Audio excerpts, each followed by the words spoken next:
this interview, we have a longtime friend, actually a couple of longtime friends, Joe Castro and Stephen Escobar. Both work in Hollywood. Stephen is an editor on shows like Big Brother and The Amazing Race, and Joe Castro is a special effects artist with both practical and digital effects. I've known them for a long time, and it was great to be able to do this dual interview. Guys, I want to thank you so much for joining me and being the very first interview and interview roulette for the Cult of Odd. It seems fitting. Well, thank you very much, Odd, for having us on the show. It's an honor, and it's great to see you thriving here in 2021, almost 2022.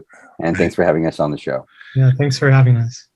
All right, Joe, I'm going to start with you first. My first question is what got you into special effects? Okay, that's a great question to start with. When I was 7 years old, my dad sat me down in front of the TV and he said, "Son, watch this. You're going to love it."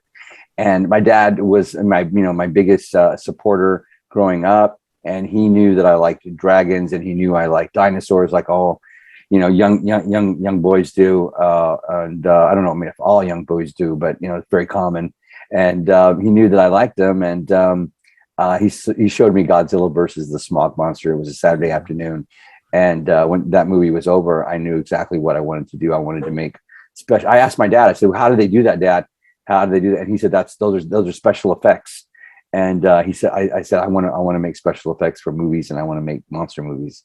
And that was that was in 1977, and the movie was Godzilla versus the Smog Monster, and I never looked back. Can't blame you. I've told you before, I have an affinity for special effects and practical effects myself. I just do it for fun when I get bored. There's no way in hell I'd ever think of making a career out of it. But I can see why that movie specifically would spark like, hey, how'd they do that? Yeah. All right, Stephen, what prompted you to want to get into editing?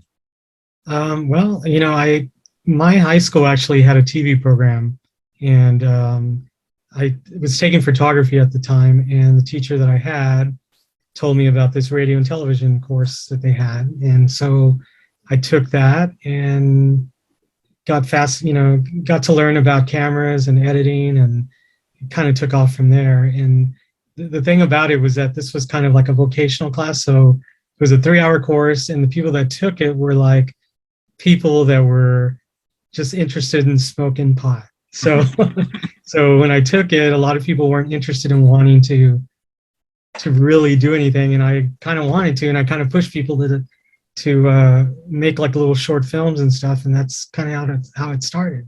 It's funny too, because in high school, I also took a photography and a video editing class, and the dark room really did smell like skunk. That's for sure. Joe, what FX design are you most proud of from your career so far? Well, that's a very tough question.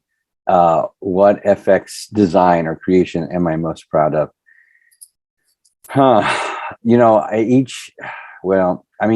Each thing I make, I learn more and more. I've remained teachable over the years, and off the top of my head, I would probably have to say, working with Herschel Gordon Lewis in Blood Feast 2, I created a special effect where a girl, they take a turkey carver and they cut the skin on the back of her neck, and then they peel her head like an orange, the skin off her head, and she's alive when this happens.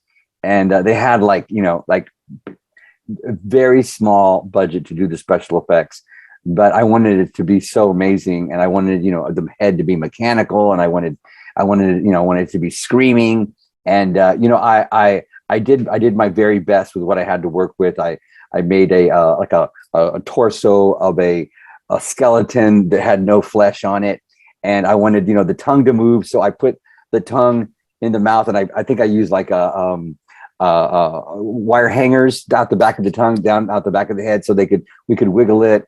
And then I wanted the eyes to move, as it's being peeled, the eyeballs to move. And I didn't have any time to build anything really, or money to pay someone to have mechanics to make the eyes move.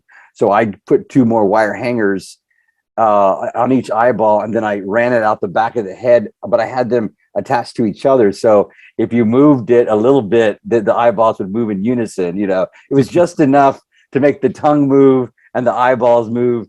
And of course, the skull's jaw was on a like a fishing line, so you could open and close it. And I put rubber bands in the jaw so it could scream. It was very low tech, and but it worked perfectly, and is probably one of the special effects that is I'm most well known for Blood Feast 2. It's this girl gets her head peeled like an orange while she's still alive, screaming. Stephen, on the editing side of things, I know you've been on a million projects. Is there one specific project you're more proud of than others? Well, I would say working on The Amazing Race is probably a nice project to work on. It aired on CBS, and that was the show that I was able to get nominated for, and win an Emmy for. Yeah, we had a great team. So, what was it? The episode? Oh, I Know Phil.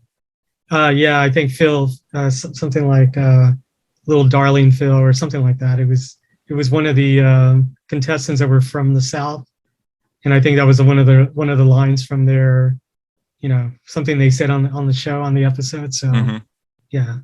Well, that's awesome. Like I did my research beforehand, and I was fairly certain that was what you were going to say, but yeah. I didn't want to just be like, so in 2007, you won an Emmy. What was that like? Yeah. Well, but it wasn't, it's a team of us. So there was like 14 of us, 14 editors that work on, almost 20 episodes a season.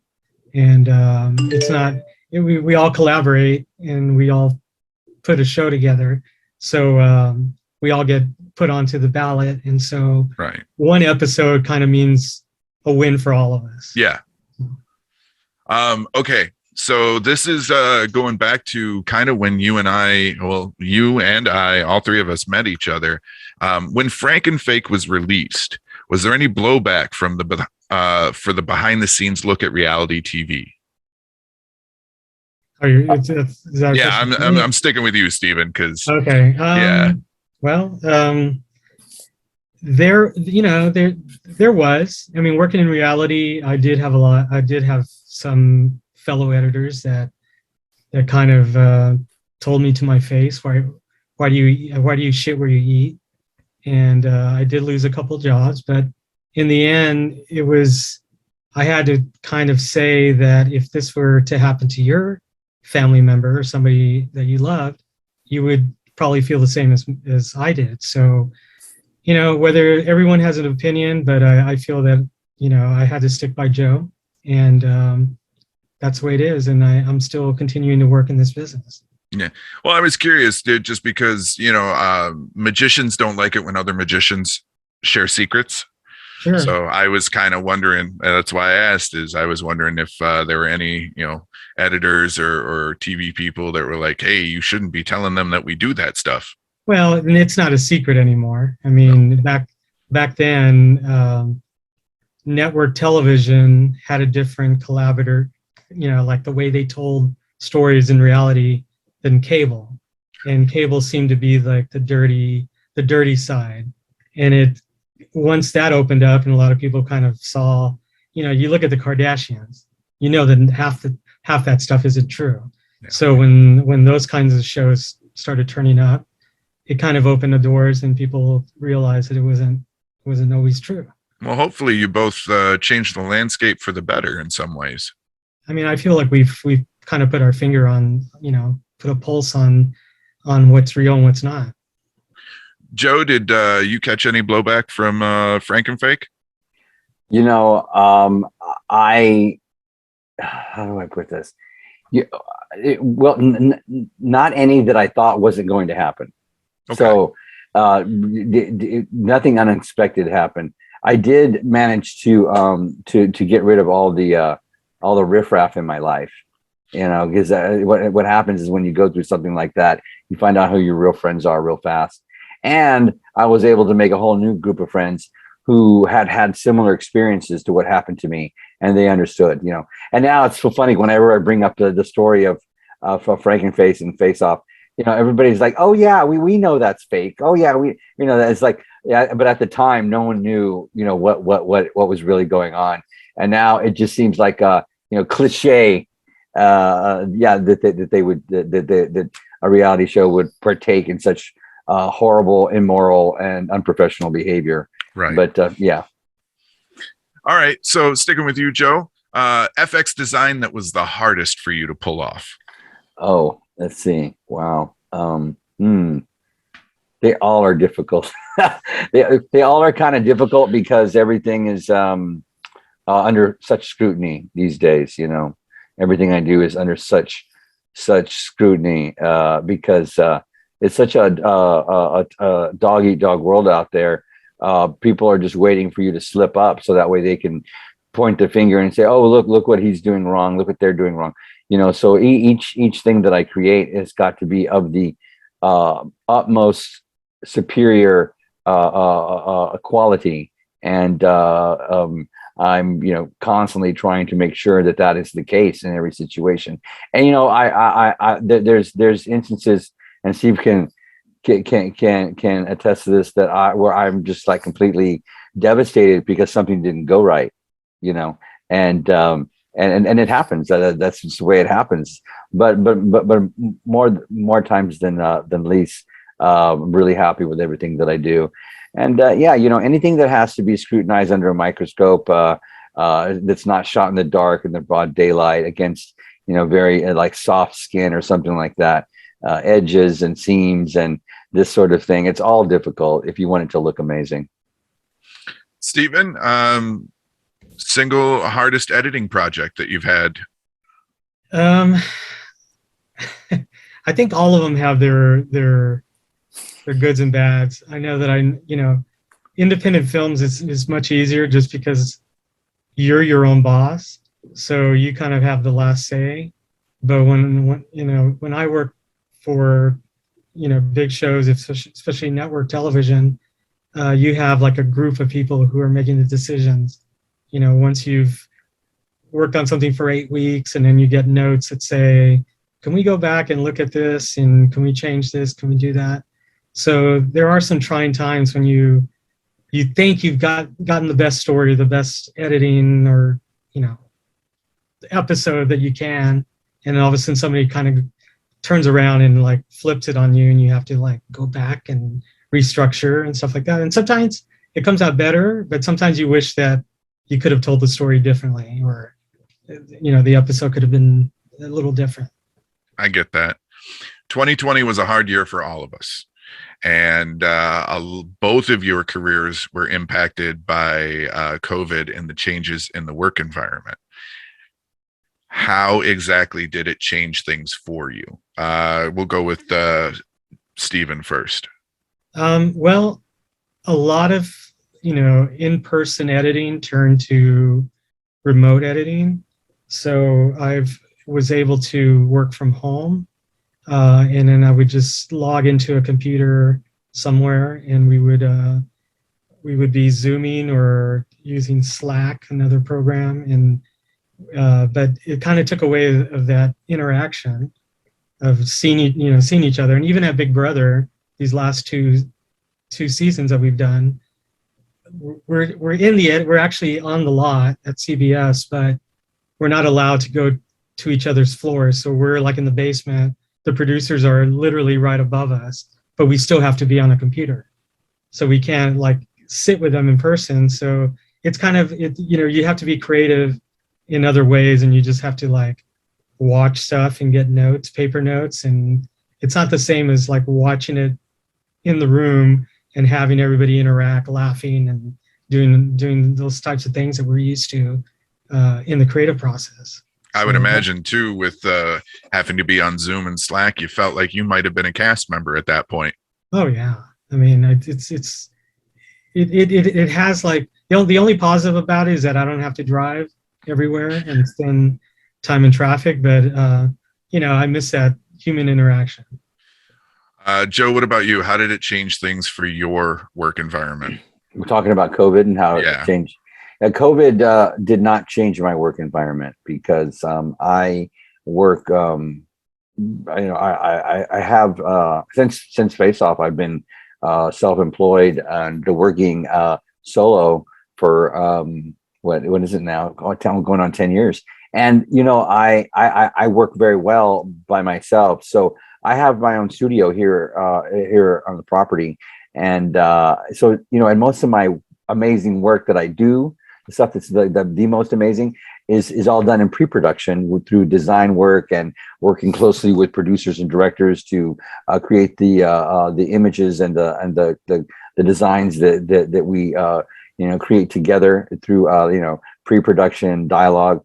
And I had a lot of time to do that during COVID, and so most of my work during COVID turned out to be amazing.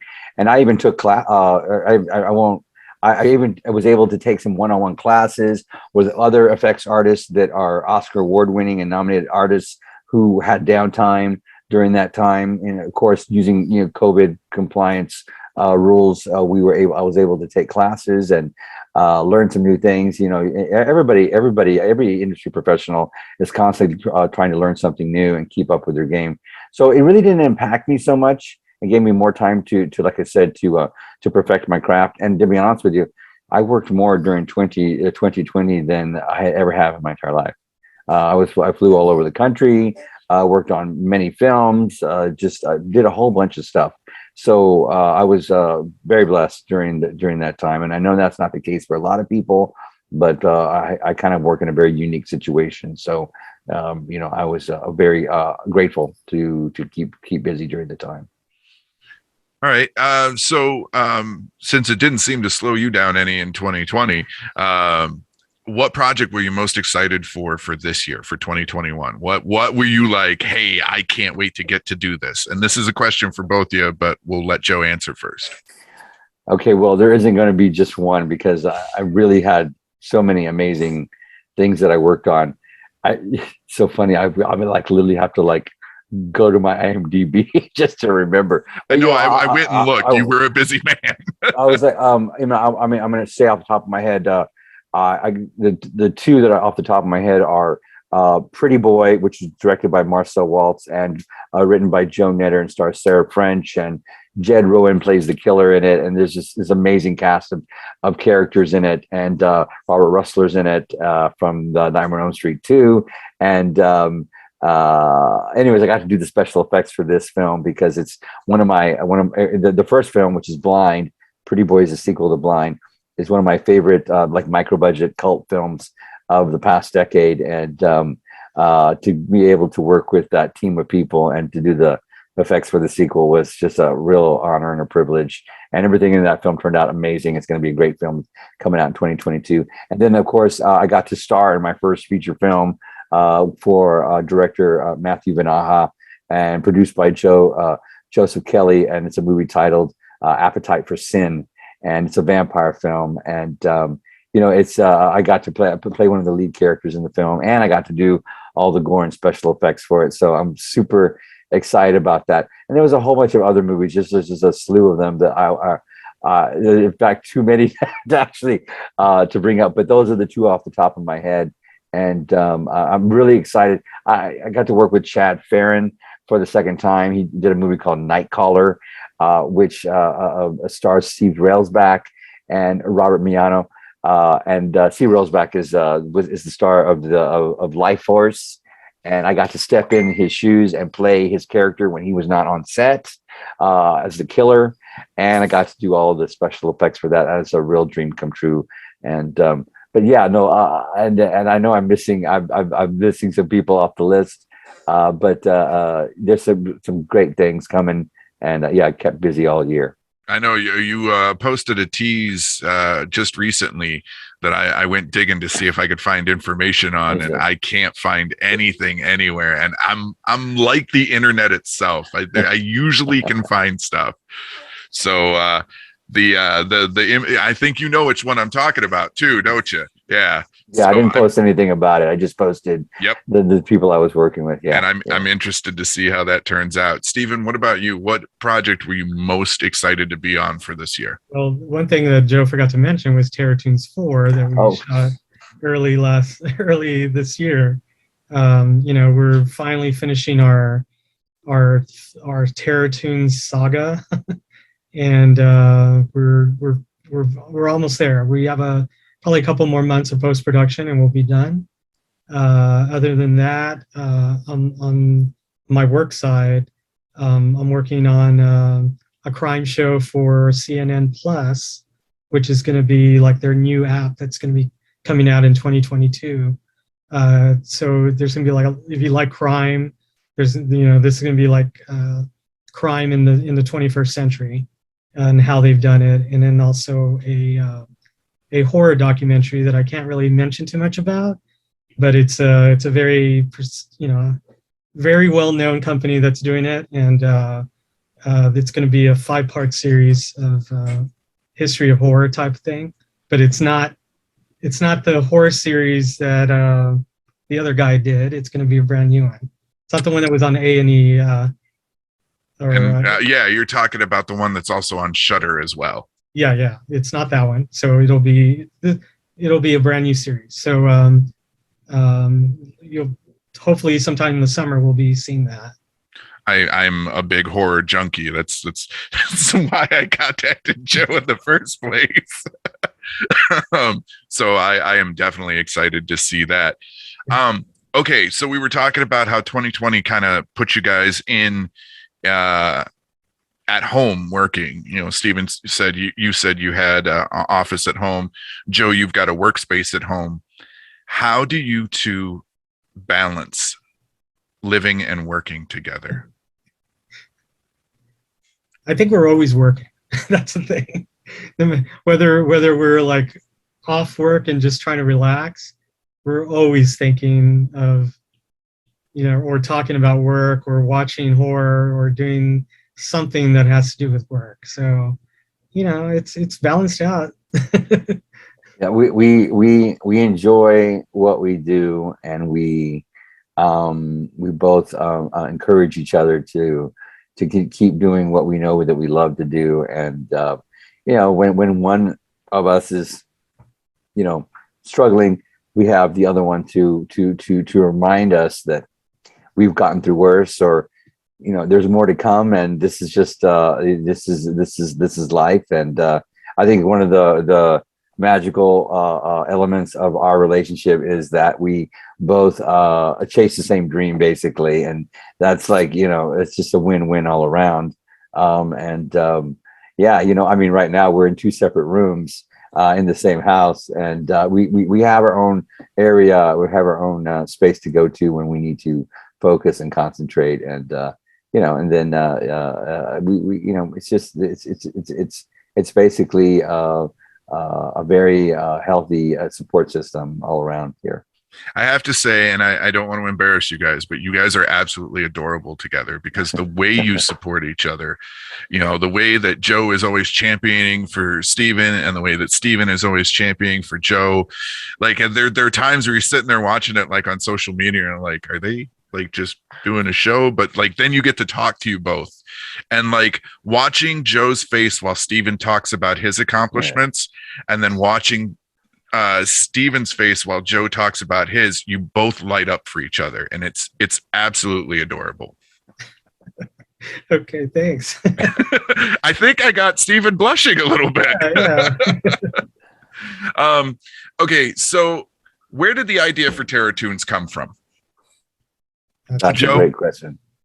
Well, it's if you have the original VHS or DVD of the original Terror Toons, there is like something like at least another hour's worth of extra footage, I think, of behind the scenes footage and documentary style footage. Maybe not an hour, maybe like another 40 minutes or something of behind the scenes stuff.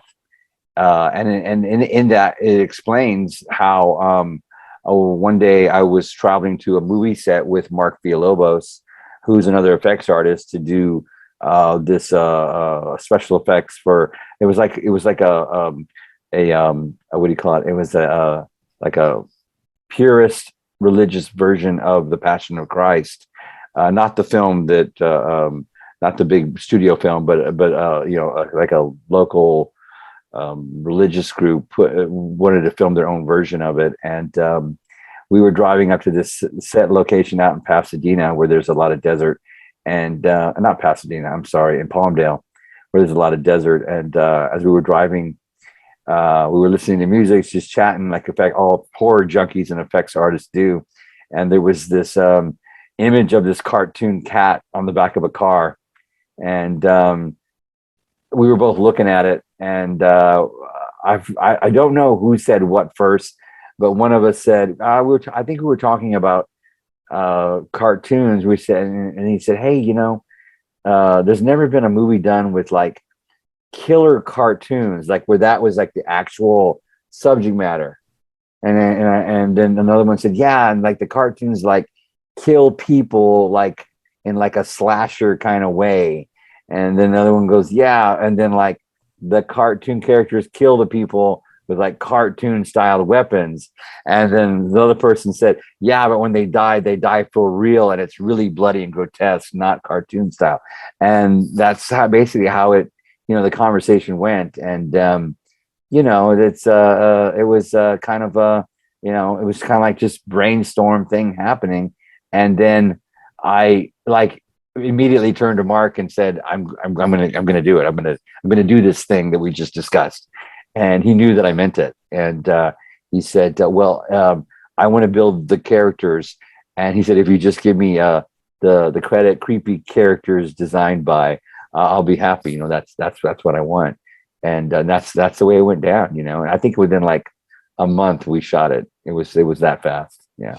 Now, Stephen, I know you have producer credit or editor credit on TOONS as well. When Joe brought you this idea, what was the first thing that you thought? Oh, I mean, any idea that Joe's brought to me is like such an original idea. And I thought that's kind of cool. And the only element that I brought to it was that I said, why don't you have it come out of a DVD from the television? And that was the only, that was my part of bringing this TOONS to life, because how else would you have cartoons come out and kill people? Right. There has to be some vehicle, or fantasy or whatever, some Steve, horrific. See, put that final like missing element onto the to the story that made it fantastical, plausible. It was just that element. You don't even have to explain everything, but if you explain just enough, the audience will suspend their belief and go along with the story. And that's what Steve brought to the table. It was that element. I remember when TOONS was dropped into my lap, it was by an old friend of mine. We were talking about horror movies over the phone, and that I loved the out there, the B horror, the stuff that most people don't pay attention to. That's my bread and butter. And he was like, "Have you ever seen TOONS?" And I was like, "No." And he's like, "Dude, I am on my way over right now. I have the DVD. We're going to watch it together." And I was like, "Okay." He showed up at my house an hour later, and at the end of the movie, I just looked at him and was like, how did I not know this film existed? That's awesome. Thank you for sharing that with us. That it's things like that make it all worthwhile, they make it all worthwhile. And then just a few handful of years later, I actually get to talk to both of the minds, behind it. So, well, TOONS 4 actually has a fan who's involved in it, and that's Matthew Vanaha, the director. Yeah, he's actually directing a little segment for TOONS 4. It's not a little segment, but it's kind of like, it's the TOONS 4 is the origin story of Dr. Carnage. And I think that and you see a lot of familiar faces in it. And in fact, Christopher, we've discussed the possibility of having you involved in the film and somehow. And we this whole, every time we make a TOONS film, the first one was done in 3 days. The second one was done in like 7 days. 7 days. And then the third one was done in 7 years. And now this one's almost 10 years in the making. And we actually shot some of the stuff that you're going to see in the film in 2012. In fact, about 2/3 of the movie was done in 2012. And then last year we shot this other big chunk of it. And we still have, at least 1 or 2 days worth of pickups, and there's still a lot of holes. But yeah, as far as finishing the franchise or making this, we're kind of put it to rest. We want to make sure it's perfect and have everybody involved as best we can. Well, Joe, I eagerly await being able to get my first IMDb credit. All right, well, we're going to talk more about that. All right, so what would you both say is the hardest part of filmmaking and editing? Joe? The hardest part of filmmaking and editing, let me see. Well, filmmaking, for your side of things. Filmmaking. Yeah. The hardest part of filmmaking is letting the film go to, let's say, a distributor or into the world where it can be viewed. That's the hardest part of it, because of just, the world is neither good or bad. It can be very unfair in the mind of whose opinion is looking at it, but it's not that way. It just is what it is, and but over 40 years I've come to this conclusion that's the most difficult part of it, is letting it go. Once you have the premiere and you show it to everybody once, after that it's pretty much all the same. Does it make a profit? Does it not make a profit?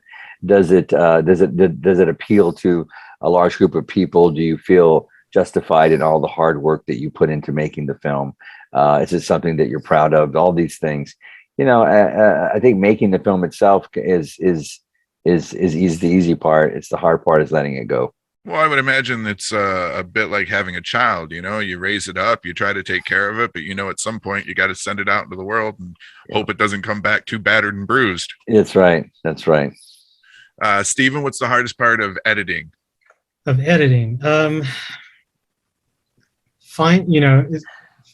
me, it's finding the time to balance working on your own projects and working on, projects that bring food to the table. Right. And then also, I'm going to law school, so that's like a whole other animal. But just trying to make sure that this film gets done, is able to compete with other films that other people are coming out with, and there's some fantastic filmmakers out there. So we want to be able to stay to par or above par of what they're doing. So we always try to come out with original things, and we always want to make sure that we're not doing the same thing twice. This one's a question for both of you. We'll stick with Steven since he just answered, and then we'll go to Joe. What and how we watch has changed so much in just a short time. What challenges have you faced in the wake of those changes? So with the rise of streaming and, people not being so interested in going to the theaters and stuff anymore, what challenges have you had to face in the wake of those changes? Well, I think a lot of it is finding an outlet to put your movies in. And a lot of that falls with being able to trust distributors. And there are some distributors out there that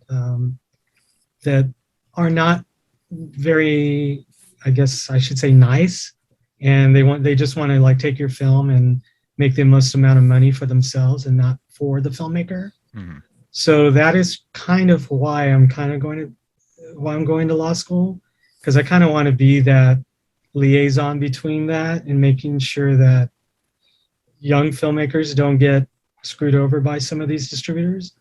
And I find that with the ever-changing outlets and streaming being a forefront, and you're able to put your stuff online, it's hard because you have to pay for your own marketing.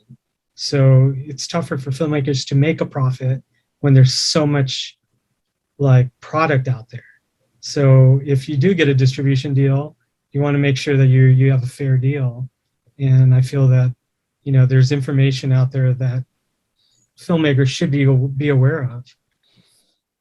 Joe, what challenges? I just want to add to what Steve just said about Steve and I have we have a Facebook group.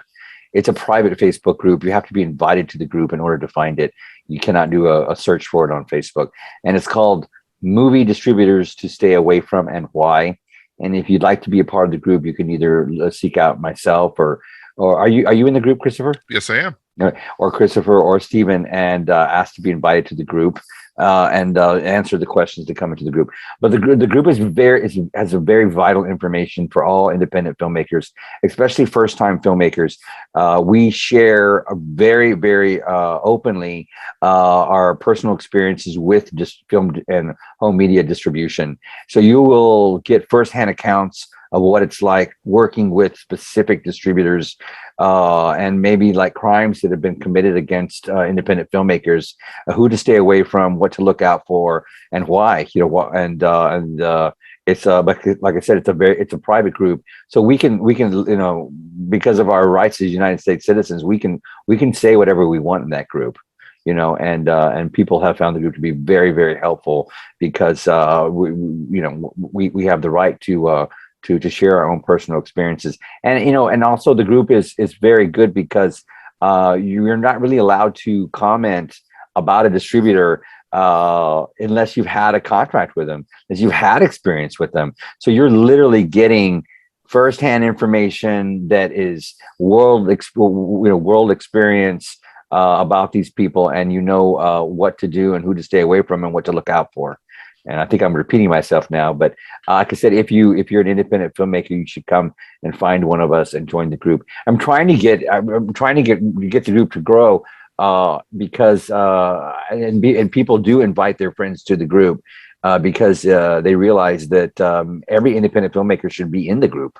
I mean, literally, it's that the information is very. Is very useful. It's very useful to independent filmmakers. I will say, like I said, I am a member of the group, and I have read some of the stories, and it's sad, some of the stuff that's happened to the filmmakers and whatnot, and the stuff that some of those distribution companies pull. You hear horror stories. I've been friends with independent filmmakers here in Detroit. And some of the companies that they have worked with, the horror stories that you hear, you almost at first glance, you're like, oh, okay, well, maybe it was a disagreement, something went sideways. There's more smoke than fire there, if you get what I'm saying. But then you start reading these other stories that kind of link up with either the same distributors, or they fall in line with what you were told, and you're like, oh, maybe there was more fire there than I thought. Yeah. And go ahead. No, go ahead. I was gonna say, the one thing that keeps, or that our group is different from others, is that we don't allow people to just say, well, I heard that this distributor is this and this and this. It's like, well, we would like for you to have actual experience with some of these distributors and hear your story rather than something you've heard. And that keeps our group a little more unique and a little more like, okay, this is more truthful. Yeah, we don't allow hearsay in the group. We don't allow people to promote. There's no like film promotion in the group. The group is a purist group. It's strictly about movie distributors to stay away from and why. We don't allow people to post their movie posters in there. They don't post links to their movies.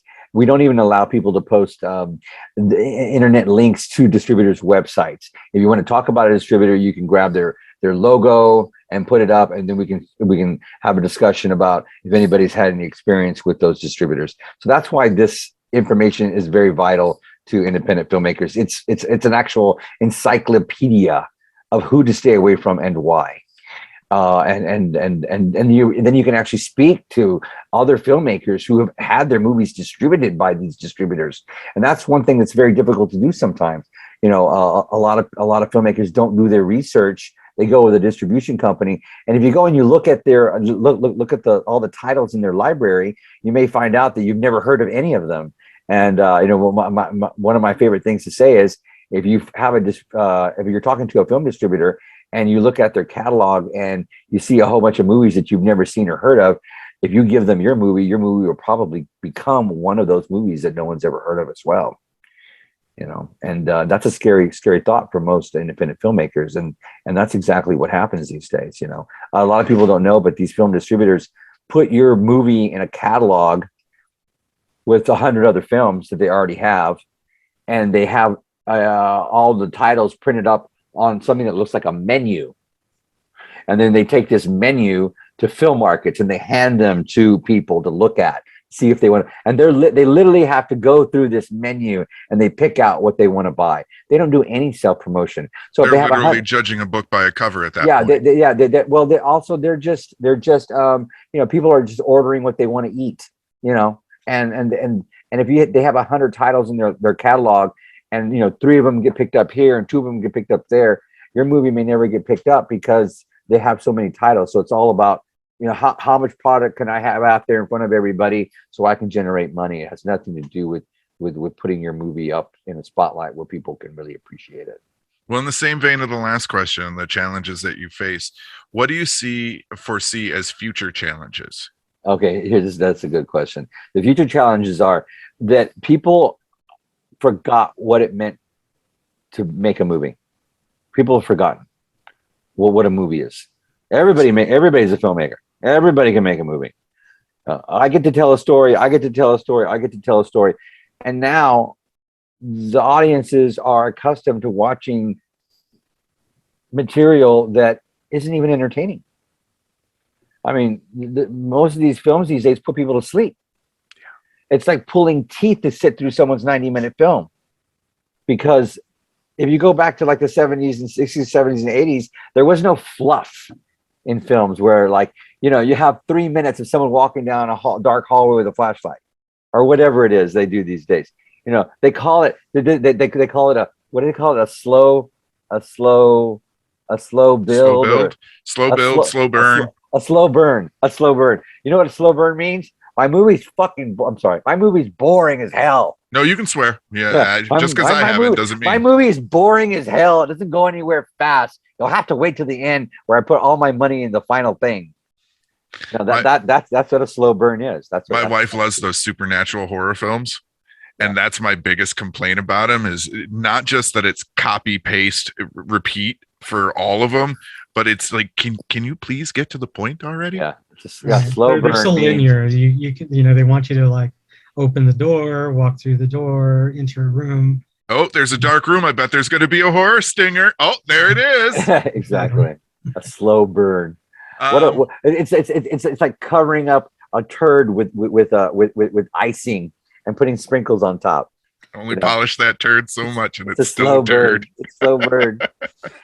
Yeah. Back to you two working together. Have there ever been times where either one of you have had to pull back to try not to protect the other from the industry, where you've had to let the other one learn their lessons? I think we've been both. We've pretty much protected each other. After going back to Face Off, when that started happening and I started getting blowback. Well, the reason I was getting blowback was because I was protecting Joe, and I had to stand up for that. I didn't want him to go through any more blowback than he was already getting, and so like I feel like I've always protected or tried to in as much as I could. Okay. Joe, has there ever been a point where you've had to pull yourself back and not try to protect Stephen? No, I think we've always been very open when it comes to anything that was going to be a red flag when it comes to one or the other professionally. We've always been able to speak up and speak our mind. And no, I think we've been very open with each other about it. And I've never had to that would be like watching a car crash in slow motion, and we've never had to be put in a position where we've allowed that to happen, I think that's the reason why we've been in a relationship so long, is because, the typical Hollywood relationships don't last, probably because they become jealous of each other or other issues. But with Joe and I, we've always supported each other. He's got his career, I've got mine, and when we work together, we work well. I will say we have our fights, and we work very uniquely on set, and we people see that, but it's because we create that way. Yeah, it's not because we're trying to hurt each other or trying to hurt each other's feelings. If we ever get into it's always about because we want the best of the best, and we both know that that's what we're trying to accomplish. I will say I've watched both of your works independently. I've watched several episodes of Steven's work in reality TV shows and stuff, like Trading Spouses was one of my guilty pleasures. And I've watched Joe's work, and I have to say that when I see both of your names together, I know magic is about to happen on that screen. That's so nice. Thanks. Nice, yeah. I mean it. I'm not trying to blow smoke up your guys' asses. I truly mean it. When I see Joe Castro and Steven Escobar's name paired together, I know what I'm about to watch is going to be as good as it could have possibly been, because both of you are putting everything that you've got into that production. Thank you very much for saying that. Yeah, and that's the reason why TOONS 4 has been on this journey for 10 years, because we could have released it a long time ago, but there was just stuff that we wanted to make sure that was accomplished before it was released into the world. And we know people are going to judge it anyways, and we just want to make sure that we enjoy it and we're proud of it, and we're never going to be able to please everybody. Okay, I got 2 questions left for you before we jump into interview roulette, and then I'll let you guys go because, like I said, I know your time is limited. Joe, I kind of think I know the answer to this one because, again, you and I both have ADHD, and I know how I work in these situations. When do you feel you work best? When you have weeks to plan or only a few hours to produce the effect? When I have weeks to plan. Yeah. It may have been differently in the past, but it's different now. My career has evolved, and it's come to a point where the more I think, but the further I get into my career, the less I know, or the more I want to learn and try. So I like, I've spent, I worked on a new movie coming out by director Justin Seaman, titled The Barn 2. And we worked on each individual character that I created for the film for 6 months each. And, I would send him pictures. He would send me pictures from stuff we liked online. And then we would come up with our own design. And then as I was sculpting it, I'd send him stuff and kept him in the loop. And, sculptures are best when you can sculpt on them and walk away and then come back and walk away and work on other stuff. I like prototyping. I like having plenty of breathing time to enjoy the process opposed to rushing through it. And then of course it works well for me because I work solo. So I appreciate and need more time in order to do that. If I was working with a team of people, maybe I wouldn't need so much time, but working solo, I like to have plenty of pre-production time, so yeah, I hope that answers the question. It does. Steven, same with you for editing. Do you like to have time to plan, or do you work good under pressure? Well, a lot of my show, Big Brother is not a show that you have time to be editing. You have 3 days to put an episode together. And since it's a 24-hour run, you basically have 2 shifts. So I'm used to working under pressure. With our films, it's a little different. And I feel like I work better possibly when we set a deadline and say, this is when we're going to premiere the film. And this is when we need and that's probably what we should be doing for TOONS 4. We need to just set a deadline and say, let's just go. We got to get it done. So I'm used to working that way. If I have too much time, I feel like I'll be slacking. So I see. That's the answer I honestly expected from Joe. I honestly expected the works better under pressure. That's me, man. If I have too much time, I get lost. I find squirrels to go chase, but when it comes down to it, 6 hours to air or 6 hours to interview, that's my golden time, is because I can zoom and hyper focus and knock whatever it is out of the park. Go ahead. No, I think in some situations it works well for me, but I've noticed now recently 9 times out of 10, the more time I have to prepare it seems to always work out to my benefit, because then there's always something. Sometimes I'm into the details so much I miss the big picture, or that sort of thing, because I'm minutely working on small details. So anyhow, that's just my 2 cents. Strangest thing you've ever had to make an effect from, or thing that you are surprised worked as well as it did as an effect, Joe? Wow. Let's see. Okay.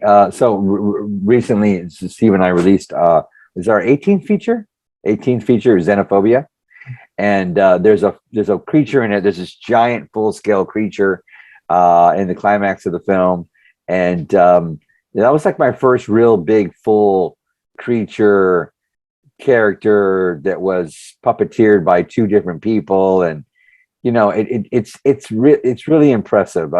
Even when I watch it now, I think to myself, because I only think I spent like 2 weeks putting it together. We were on such a tight schedule with the show, and I had 2 weeks to put together this giant two-legged creature, and it takes two people to operate it, and I can't really describe it. You have to see it. It's just like giant mutant insect thing, and it's in the climax of the film. So if you want to see what it's all about, watch Xenophobia the movie. It's a science fiction film, and you'll see it. Okay. All right, we're going to move into interview roulette, and that way I can get you guys on your way. Joe, we're going to knock out your 5 questions first instead of switching back and forth. Okay. Stephen, if there is a question that you want to answer, you're more than welcome, but you're not expected to. Okay. First question, Joe. Would you rather write one amazing script or 10 good ones? Oh, that's easy. One amazing script. Yeah. What's the best thing about your life? I was gonna have to say just the time that I've shared with Stephen and my family here in Hollywood with Stephen. Yeah. Okay. Working with all the different materials and stuff that you have over the years for effects, what's the worst smell you've ever smelled? Oh, that's an easy one. It's this weird clay. And I know that a lot of sculptors that sculpt in like miniature, like, maquettes and whatnot. And I don't even know the name of it. Is it Sculpey? No, it's not Sculpey. It's Okay. this weird wax. And it's a super hard wax. It smells so bad. I can't even be in the shop when they're working with it. But yeah, I don't know the name of it, but they're sculptors that sculpt in small miniature detail. They sculpt with this material. Yeah. Okay. Which activities make you lose track of time? The internet. Scrolling. Yeah, the internet. I mean, yeah, I would probably have to say, whenever, because not my work. I'm very time conscious when it comes to doing my work stuff. So stuff that anything that has no bearing on my life whatsoever, like the internet, makes me lose track of time. Other than that, I'm pretty much on schedule these days. All right. And the last one for interview roulette for you: unlimited free sushi or free tacos for life? Oh, that's easy. That's going to be tacos. Yeah. Yes, yeah, because tacos are you got like authentic Tex-Mex tacos. You have Mexican tacos. You can have Korean tacos because they serve tacos, and you have you have the white man Taco Bell. You have all kinds of tacos. You have this wide variety of tacos. Sushi's always going to have something fishy attached to it, and I may get tired of that after a while. I have to say, I did not know what authentic tacos were until I moved to Arizona for a little bit. Now I'm back here in the north in Michigan, and I'm looking at the Mexican restaurants and I'm looking at the offerings. We're like, this isn't real. Yeah, that's right. That's right. I miss it so much. That's right. In fact, too, it was the first time that I had a fish taco is in Arizona. Yeah, I love fish tacos. Yeah. Cannot get enough of them now. Yeah. Mm-hmm. All right, Stephen, we're on to your 5 questions. Okay. What would you rather achieve? Make a record that sells 500,000 copies or make a record that influences 500,000 other artists? Probably influence 5,000 other artists or 500,000 other artists. Yeah.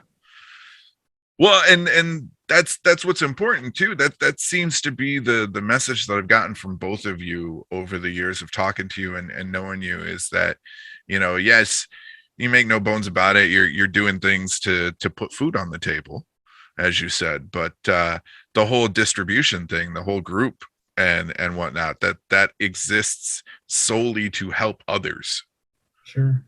And you want to kind of leave a legacy to the future generation. You want, 20 years from now, when people look back at the micro budget industry, hopefully our films will stick out. Hopefully people will say, oh yeah, hopefully we'll be a parody of ourselves 20 years from now. Somebody will have copied what we've done, and just like Friday the 13th and every kill that's ever been done. Elvis or the Beatles, and why? I didn't like the Beatles for a very long time until we went to go see the Cirque du Soleil show, the Beatles one. Okay. And Love, actually. And now I have an appreciation for the Beatles, and I didn't really have it as a kid. So I guess the Beatles. Was it the music just didn't speak to you, or? I thought it maybe it was just like it just felt too psychedelic or something, but which is kind of funny because I was a trumpet player and I also played in like symphony orchestra. So now, to me, that music from the Beatles was kind of orchestrated, and it was thought out and put together as like any symphony or any opera or whatever would have been put together today. Yeah, I grew up with an appreciation for him because of my mother. Elvis, not so much. That wasn't a big thing in my house, but I've always had that creative mind, and like I started with classical music, and then she introduced me to the Beatles, and then she sat me down and like at a very early age just said, "Do you know what the similarities are between the two?" And it was the complex nature of how everything is built up, like one thing upon another to create this amazing sounding thing, much like filmmaking in a way. Is like everything is built upon another thing, and the final product is something your average person couldn't even conceive. Exactly. What is one thing people buy that you think is a total waste of money? And I think this will be one that I'm going to let you both answer, because I think the answer is going to be interesting no matter what. I can't think of something. I don't know. You want to go first, Joe? I'm going to say, like, only because of my career and like I ruin everything I wear. Fancy label clothing. Like people spend so much on what do you call it? Yeah, like designer clothes, designer clothing to look amazing. Steve and I do buy nice clothes for the red carpet events, and that's always fun. But to strive to have an entire wardrobe of like fancy clothes because somebody else said it's makes you important or amazing is I think is a waste. I mean, I pretty much like I was just telling Steven yesterday, I ruined at least 3 pairs of pants for each film because of working in the studio and working on set and getting things dirty. He's like, well, you need to start budgeting that into your budgets, because I wouldn't wear designer clothes on set, or I'm gonna recommend scrub pants. Yeah. I need like jeans. I wear, knee pads when I'm working, that kind of thing. But no, it's nice to get dressed up, but I would have to say designer clothing. All right. Steven? I guess I would just say like cars, because you're gonna, if you buy a fancy car, you're gonna get another one in 5 years. So why spend all that extra money? Yeah. It seems like that every time I pay off a car, I buy another one. So my goal is if I ever get famous enough that I get to a point where I have the money, my garage will look like a Hot Wheels collection more than anything else. Not the fancy sports cars and not the crazy out there stuff. No, I want Ecto 1. I want the DeLorean from Back to the Future. I want it to look like a Hot Wheels, like a kid's Hot Wheels collection. All right. Why are there 2 taco questions in this? That's funny. You guys pick the numbers at random. Soft or crunchy tacos? Crunchy. Nobody ever says soft. I'll say soft. Yeah. I like. There's nothing like a soft, fresh flour tortilla, like a Tex-Mex flour tortilla. The crunchy always stab me. Yeah, no, soft. All right, last one, Steven. What superhero deserves their own video game?